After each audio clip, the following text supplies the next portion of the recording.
এখানে তারাই বর্তমান অবস্থা ধ্বংস করেছেন। যে ক্ষমতায় এসে শুধু পূর্ববর্তী সরকারকে গালি দেন, এটা একটা জনবিরোধী গণবিরোধী পদক্ষেপ। যে বিগত সময়েও অর্থনীতি ধ্বংস হয়েছে, গণতন্ত্র ধ্বংস হয়েছে, কিন্তু বর্তমানে তার চেয়ে বেশি। অতিরিক্ত ভ্যাট ট্যাক্স প্রত্যাহার করতে হবে। পূর্ববর্তী সরকারের উপরে শুধু দায় চাপিয়ে দিলে হবে না, বর্তমান দায় তাদেরকে নিতে হবে। প্রধান উপদেষ্টার তাদের যে ব্যাংক, তাদের যে প্রতিষ্ঠান, সেখানে তারা যেগুলো জনগণের হক, রাষ্ট্রের হক প্রাপ্য, সেগুলো যেমন মৌকুফ করে দিচ্ছেন, অপরদিকে অগ্রিম 5 বছরের ট্যাক্স আবার মৌকুফ করে নিয়েছেন, আবার উল্টা জনগণের উপরে অতিরিক্ত ভ্যাট ট্যাক্স আরোপ করে জনগণকে অর্থনৈতিকভাবে সামাজিকভাবে ধ্বংসের দিকে ঠেলে দিচ্ছেন।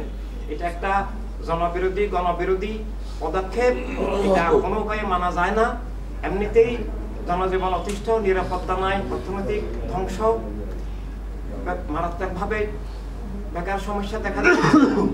এটার কারণে সামাজিক অস্থিরতা, অশান্তি, চুরি ডাকাতি বেড়ে গেছে। এই অবস্থায় নতুন করে ভ্যাট আরোপ করারও এগুলো প্রত্যাহার করতে হবে। এগুলো কোনো মতে মেনে নেওয়া যায় না। জনগণ বিক্ষুব্ধ।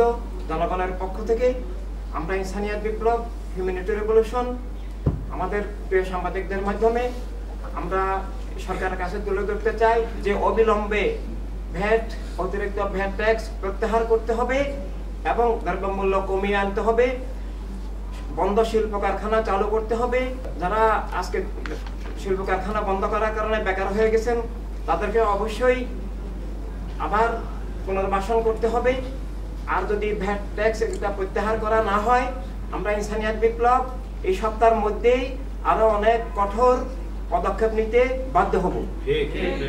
সামাজিক ভাই ব্যক্তিবৃন্দ, এছাড়াও ভ্যাট ট্যাক্স আরোপ, দ্রব্যমূল্যের দিক ছাড়াও আরো বহু দিক থেকে জনগণের উপর নিপীড়ন চলছে।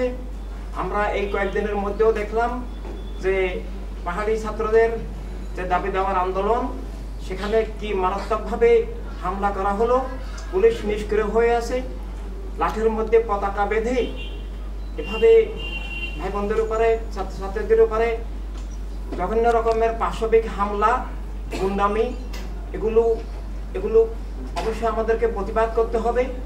এগুলো যারা করছে, আমরা তাদের মধ্যে দেখতে পাচ্ছি যে সাম্প্রদায়িক রাজনৈতিক দলের বিভিন্ন শাখাগুলো কাজ করছে। এটা একেবারেই অগ্রহণযোগ্য। এটা দেশ ধ্বংসাত্মক, এটা গণতন্ত্র ধ্বংসাত্মক, এটা ভবিষ্যতের জন্য খুবই ভয়ঙ্কর। দেশকে অরাজকতার দিকে ঠেলে দেওয়া হচ্ছে। এ ধরনের নির্যাতন, নিপীড়ন, অন্যায়ের আমরা প্রতিবাদ জানাচ্ছি। এবং অপর দিক থেকে আরেকটা বিষয় খুবই আমাদেরকে খেয়াল রাখতে হবে যে দেশের অর্থনীতি রাজনীতির সাথে জড়িত। রাজনীতি যদি গোষ্ঠীবাদী হয়, একক দলীয় স্বার্থ ভিত্তিক হয়, সেটার সাথে অর্থনৈতিক ধ্বংস হয়, কারণ জনগণের হক অধিকার ধ্বংস হয়, রাষ্ট্র দলীয়করণ হয়, এবং তাই চলছে। এভাবে দেশ চলতে পারে না। তাদেরকে অবশ্যই সংশোধন হতে হবে। আর না হলে এই অন্তর্বর্তী সরকারকে অবশ্যই পদত্যাগ করে দেশকে, ধর্মকে, রাষ্ট্রকে, অর্থনীতিকে, গণতন্ত্রকে রক্ষা করতে হবে। পরিশেষে আমরা আবার এই ভ্যাট ট্যাক্স প্রত্যাহার করে, আবার কলকারখানা চালু করে, কর্মহীন ভাই বোনদেরকে আবার পুনর্বাসন করে, দেশের নিরাপত্তা, সামাজিক সাম্য আবার ফিরিয়ে এনে অর্থনীতিকে, জনজীবনকে, জননিরাপত্তাকে আবার সুপ্রতিষ্ঠিত করার জন্য জরুরি পদক্ষেপ নিতে আমরা আবেদন জানাচ্ছি। এই জন্য রাজনৈতিক স্থিতিশীলতার জন্য মানবতা রাষ্ট্র প্রয়োজন, মানবতা রাজনীতি প্রয়োজন। আমরা দেখেছি যে বিগত সময়েও অর্থনীতি ধ্বংস হয়েছে, গণতন্ত্র ধ্বংস হয়েছে, কিন্তু বর্তমানে তার চেয়ে বেশি। বিগত সরকারের আমলে $1 ছিল 115 টাকা থেকে 117 টাকা পর্যন্ত, আর এখন 130 টাকায় পৌঁছে গেছে। তো এটা তাদেরই অর্থনৈতিক ব্যর্থতার ফল। এভাবে আমরা দেখি একটা সরকার আসলে শুধু, বিগত সরকারকেও দেখেছি, বর্তমান সরকারকেও আমরা দেখছি যে ক্ষমতায় এসে শুধু পূর্ববর্তী সরকারকে গালি দেন, তাদের কথাই তাদের উপর দোষ চাপিয়ে দেন।